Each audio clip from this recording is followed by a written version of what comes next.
Yes, diabetic patients भात खाऊ शकतात. मला मान्य आहे की राईस हा हाय जीआय इंडेक्स असणारा पदार्थ आहे, म्हणजेच ब्लड शुगर खूप पटकन वाढवणारा पदार्थ आहे.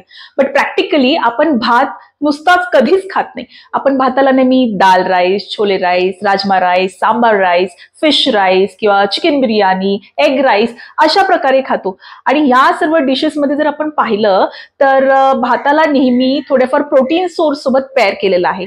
सो हे पदार्थ खाल्ल्याने आपली ब्लड शुगर लेवल जी आहे ती तेवढी पटकन स्पाइक होत नाही जेवढी नुसता भात खाल्ल्यानंतर होते. सो डायबेटिक पेशंट्स भात आपल्या डाएटमध्ये इन्क्लूड करू शकतात, बट मेक शुअर त्याला तुम्ही नेहमी प्रोटीन सोर्स सोबत पेअर करा, जसं डाळ आहे, पल्सेस, लेग्युम्स, स्प्राउट्स, मोड आलेले कडधान्य, चिकन, फिश, दही यासोबत तुम्ही पेअर करू शकता. सोबतच तुम्ही थोडंफार फायबर ऍड केलं, म्हणजेच भाजी, रायता, सॅलड, कोशिंबीर अशा प्रकारचं तुम्ही ऍड केले तर ब्लड शुगर लेवल्स अजूनच चांगल्या प्रकारे मॅनेज होतील. बट मेक शुअर की तुम्ही पोर्शन साईज म्हणजे प्रमाणावरती लक्ष देत आहात आणि ज्या जेवणामध्ये तुम्ही भात घेत आहात त्याच्यासोबत तुम्ही पोळी, भाकरी, चपाती असे कार्बोहायड्रेट्सचे इतर सोर्स घेऊ नका.